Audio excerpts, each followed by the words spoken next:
Welcome to this course on AngularJS, where over the next 4 hours or so, we're going to be building a fully functional quiz application.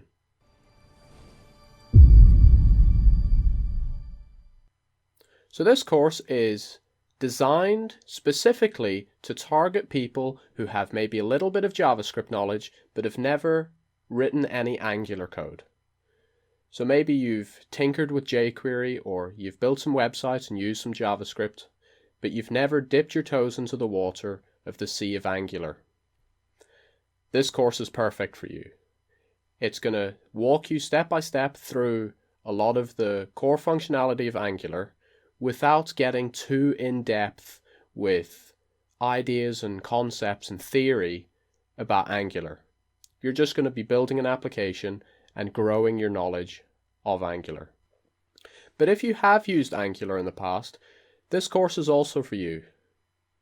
While it's not specifically designed for you, you'll still be able to learn a lot from this course, and you'll be able to increase your knowledge of Angular. But this course maybe doesn't use the best, most Angular way of doing things. There's certainly maybe better ways of doing some of the things we do in this course, but I've made it this way so that the people who've never seen Angular before don't get overwhelmed. I want them to be able to see this and understand it without having to go too in depth on the theory. So I try to keep it as simple as possible while still maintaining the core Angular functionality. So without any further ado, let's take a look at a demonstration of this application and then dive into the code. So this is the application we're going to be building. So it's a turtle facts quiz, and on this initial page we just have a list of a few turtles. So we've got the green turtle, the loggerhead turtle, that of course is Bob, our favorite turtle, leatherback, hawksbill, etc. And then we've got these learn more buttons, so we can click learn more and it brings up this modal, and we can read a bit more about that, and we can click on another one, it'll bring up the information about that turtle. And we have a search functionality, so we can maybe come here and type in alligator, and it's going to live refresh that list based on whatever we've typed in there. And then once we've done a bit of reading on the turtles, we can start the quiz.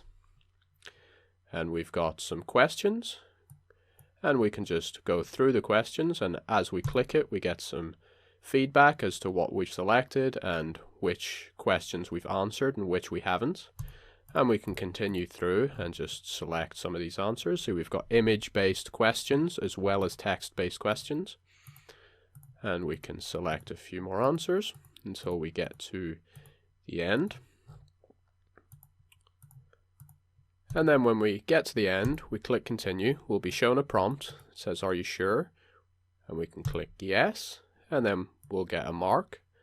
And we can flick through and see what questions we got wrong and what the right answer was. And on the text ones, it'll say we were correct. And here, that was the one we selected, but this was actually the correct answer. And then we can go back to the facts. So just to get us started, I've created a folder called ngquiz. And inside here, we have the basic structure of our application. So we've got HTML, a JS folder, a CSS folder which just has a blank style sheet in it. So now if we take a look at our HTML, I've added in the Bootstrap CSS and our own style.css. And then the markup we have currently is just a Bootstrap container and a page header just to get us started. And I've added in the Angular framework, jQuery and Bootstrap's JavaScript. So now just a quick side note on development workflow. I'm going to mention something called Live Server, which is a node module that can be installed via npm, and it provides you with live reloading capabilities. So when you're developing, it can be really tedious to be typing out code, save the file, go into the browser and refresh the browser just to see your changes, and then go back and edit your code, etc., etc. It would be nice to type your code, save the file, and have the browser instantly refresh. So if you've already got that sort of functionality, then use it. That's fine. But if you haven't, this is my suggestion, which is called Live Server. So if you haven't already got Node.js on your machine, go to the Node.js website, download that, install it, and then you'll have npm, and then you can run npm install -g live-server. So if you don't run it with -g, it will just install it in your current directory, but you want to be able to use it globally on your machine, so use the -g. And then once you've got it installed, you'll be able to run live server. So now if we come into another instance of terminal, I have live server, so I can type in live server, and I'm in the ngquiz directory, and when I run this, it's going to search for any files that it can serve up, and then serve them up in the browser, and then monitor for changes. And as soon as there's changes, it'll refresh the browser. So if I run this, it'll open up our index.html on port 8080 on localhost. And now if we just pop this off to the side quickly, we could take a look at the live reloading capabilities. So I'll just add in some gibberish, and then I'll save the file. Now if you watch in the browser, it loads it up instantly. So that's just a quick side note. It's just something that's very good to have in your workflow. It speeds things up a lot, so I'll be using that, and if you want to, feel free. So I'll delete that, and we can get into actual Angular stuff. So to start off, I'm going to add in what's known as an Angular directive, and it's called ng-app. And then inside here, we're going to name our application. So I'll call it Turtle Facts.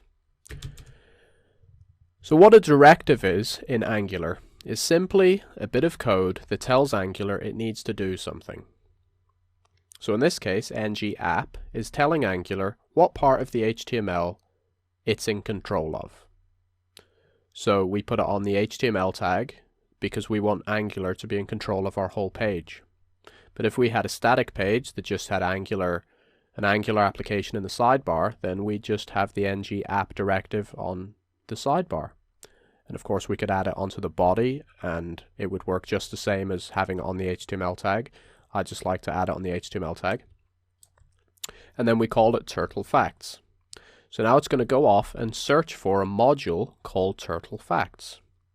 And a module is just something in Angular where you put your code.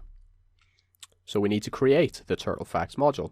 So we'll come down to the bottom in our application scripts area, and we'll add a script, and we'll point that at the JS folder and a file called app.js. And that's where we will define our Turtle Facts module. So now we'll come into another instance of the terminal, cd into the JS folder, and then create app.js. And we'll start off by creating what is known as an immediately invoking function expression.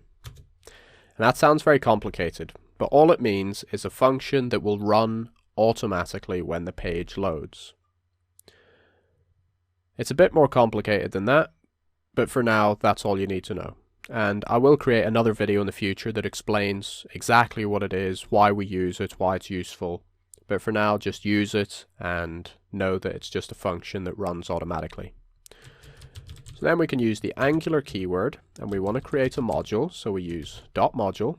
And I've put this on a new line, which is just convention for Angular, but you can put it on the same line, it would work just the same. And then in the module, we pass it the name of the module, which we've called Turtle Facts. And then we need to give it a second argument, which is an array, which will contain the dependencies of that particular module. In this case, we don't have any dependencies, so we just leave the array blank. And this is something that tripped me up when I first started Angular, is I thought, well, if it's blank, we don't need it. We can just not pass it, right? And we can just do that. But in Angular, this means something different. So what this means is not create the Turtle Facts module, which is what we want. It means go find the Turtle Facts module and return it to me. So we need to pass it that second parameter, which tells Angular we're not trying to fetch it, we're trying to create it. So even if we don't have any dependencies, we still pass in that blank array. And then the dependencies could be anything, like other modules that this particular module depends on. So maybe if we had a module called My House, you might have dependencies on other modules like roof and window and door, because obviously you can't build a house without those things. So then you would pass in an array which contained roof, window, and door. But here we don't have any dependencies, so we just leave that array blank. And this is our app.js file finished. And this is something that you will see often in Angular. We like short files because short files are easy to read and ultimately easy to maintain. So we like to keep them short. And we like every file to do one thing and one thing only. So our app.js file defines our app, and that's it. And so far in the 6 lines of code, we've defined our app. And that's all we need to do. So any other functionality we do in other files. So we'll close that file down and we'll come back into our HTML. So now we want to start creating that area that holds all of the turtle data, all of the lists of the turtles and their diets and locations, etc. So we'll create a div, and then in this div we'll pass it another Angular directive. This time it's called ng-controller. And what this does is tells Angular what bit of code is in control of this div. And we're going to call it list controller. So it's going to control our list of turtle facts. So now we need to actually create that list controller.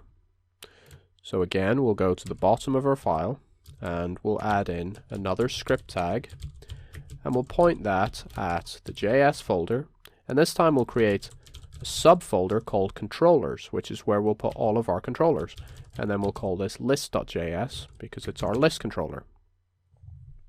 Now we come back into this instance of the terminal, and we will make the directory called controllers, cd into it, and use vim to create its list.js. I'll just expand out this to give us a bit more space. And we'll start off this file in the same way with our immediately invoking function expression. And then we use the Angular keyword again, and we want to fetch a module this time. So again, we use the module method and we call turtle facts. So now, unlike the last time, we don't pass the second blank array because this time we actually want to fetch the turtle facts module, which was defined in our app.js, and then it will return it to us. And then when it's returned to us, we can chain on other methods. So now we can chain on, now that we've got the module returned to us, we can chain on the controller method. And then here we give it the name of the controller, which we called list.ctrl. CTRL just short for controller. And then our second argument is a function, which will hold all of the logic for our particular controller. And what you'll often see in pretty much every beginner Angular tutorial is something like this, with all of the code in here. And that works, it's fine, and you can do it that way. But I don't like this because I like to open a file and instantly know what's happening. And when you have inline anonymous functions like this, it looks funny. It's hard to tell what's going on immediately. I mean, it's not difficult to figure out what's going on with a bit of reading, but it's not immediately obvious.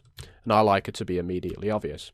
So what I tend to do is, instead of making an anonymous function, I like to call a named function. So I'll call it list controller. And then further down the page, I'll create a function, and I'll call that function list controller. And this will work exactly the same, have the same code in here, and it will work. But it just makes it a bit cleaner and a bit easier to read. So now, I'll just save this. And we can come back into here, and we can do some Angular stuff in here. So something you might commonly see is these double curly braces. And then that's what's known as an Angular binding expression. And in here we can put in something like 2 plus 4. And now typically in an HTML document, if you had that line, it would literally print out curly brace, 2 plus 4, curly brace. Okay? But in Angular, when it sees those double curly braces, it goes like, oh, this is an expression. I need to evaluate whatever's in here and then print out the result. So instead of printing that out, exactly like that. It will evaluate whatever's inside, and we'll get 6, and then it will print that out. So now if we open up we need to save the file.